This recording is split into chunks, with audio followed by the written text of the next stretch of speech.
Class 10th quadratic equation from R D Sharma maths. तो हम कुछ मीडियम डिफिकल्टी लेवल के क्वेश्चंस को सॉल्व कर रहे हैं। तो स्टार्ट करते हैं। Solve by factorisation method. हमने इसको फैक्टराइजेशन मेथड से सिंप्लीफाई करना है। तो फैक्टराइजेशन मेथड में हमने क्या करना होता है, हमें मिडिल टर्म को स्प्लिट करना होता है। तो पहले हम इस 4abx की स्प्लिटिंग करते हैं और हमें ये ऐसे करनी है कि जब हमारा प्रोडक्ट आए तो वो ये आ जाए, नहीं, इन दोनों का जो प्रोडक्ट हो वो हमारा प्रोडक्ट आ जाए और प्लस माइनस करने पर हमारे पास ये टर्म आ जाए।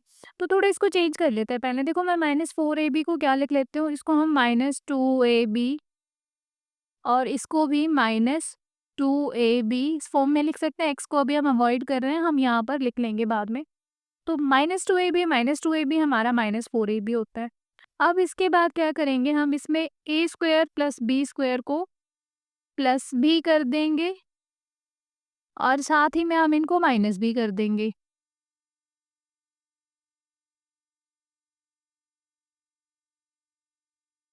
अब ऐसा करने से हमें क्या बेनिफिट हुआ, देखो हमें क्या फ़ायदा हुआ कि ये हमारी एक आइडेंटिटी बन गई है।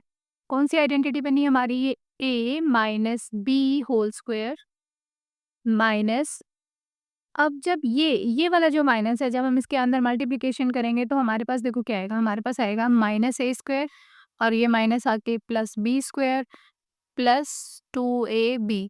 तो ये भी एक आइडेंटिटी ही है। ये हमारी जैसे a माइनस बी स्क्वायर की आइडेंटिटी है, बिल्कुल वैसे ही ये माइनस है। ये हमारी किस चीज़ की आइडेंटिटी है, ये हमारी a plus b whole square की आइडेंटिटी है। तो हमने स्प्लिटिंग कर ली है। अब हम 4ab की जगह हमने ये वाले नंबर्स लिखने हैं, a माइनस बी का whole square minus a plus b का होल स्क्वायर। तो अब लिखते टाइम हमने एक और चीज़ याद रखनी है। चलो स्टार्ट करते हैं लिखना पहले। a plus b square x square. तो अब इसके साथ मैं प्लस वाली टर्म लिखूंगी यहाँ से, ताकि मुझे कॉमन लेने में ईज हो जाए।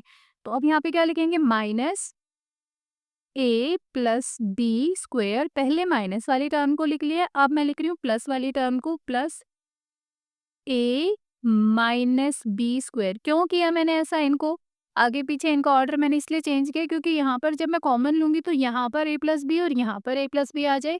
अब ऐसे ही जैसे इस वाली टर्म को जब हम यहाँ आगे लिखेंगे तो ये दोनों हमारी a माइनस बी वाली टर्म्स हो गई, तो हमें कॉमन लेने में ईज हो जाएगी।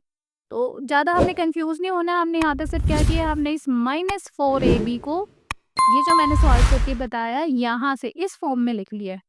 तो -a plus b whole square plus a minus b whole square, उसके बाद वाले term -a minus b whole square is equals to 0।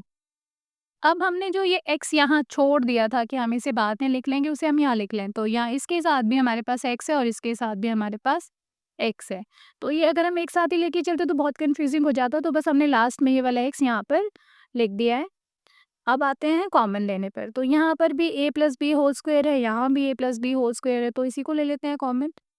साथ में कुछ और भी है जो कॉमन आ सकता है, बिल्कुल है, यहाँ भी x है और यहाँ भी x है, यहाँ एक्स स्क्वायर है और यहाँ x है, तो हम एक x को ले लेंगे बाहर। अंदर क्या बचा हमारे पास, इस वाले टर्म में से हमारे पास बचा x minus a plus b whole square, x पूरा बाहर जा चुका है तो यहाँ से बचा 1।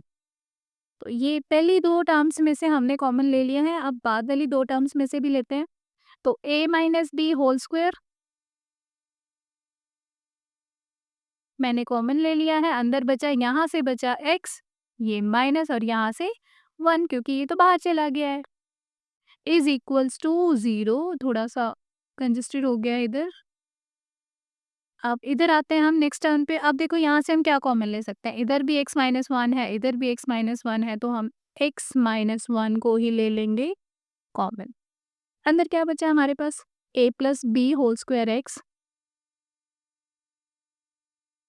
इन ब्रैकेट है ये, plus a minus b whole square.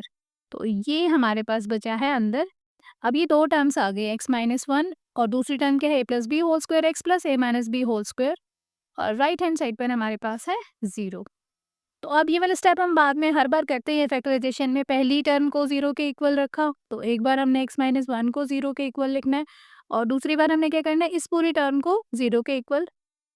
तो a plus b whole square x plus a minus b whole square is equals to 0। मैंने एक बार इसको 0 के इक्वल लिख लिया है और एक बार इसको 0 के इक्वल लिख लिया है। यही हम करते हैं फैक्टराइजेशन में। तो यहाँ से जब हमने x की वैल्यू निकाली तो x की वैल्यू आ गई 1। तो एक वैल्यू तो हमारी x की ये आ गई। अब हम यहाँ से निकालते हैं x की वैल्यू, तो x वाली टर्म को मैं यहीं लिखती हूँ और इसे ले आते हैं राइट हैंड साइड पर। तो ये प्लस में है, इधर आके minus a minus b whole square. तो यहाँ से जब x निकालेंगे minus a minus b whole square, और ये जो था a plus b whole square ये इधर आके हमारा डिवीजन में आ जाएगा क्योंकि इधर ये मल्टीप्लाई हो रहा है। तो यहाँ से हमारा आंसर आया माइनस। अब मैं इस पूरे को कंबाइन कर देती हूँ, a minus b by a plus b whole square, क्योंकि पूरे का ही स्क्वायर हमें गिवन है। तो ये हमारी x की आ गई है सेकेंड वैल्यू। तो इसी के साथ हमारा ये क्वेश्चन कंप्लीट होता है।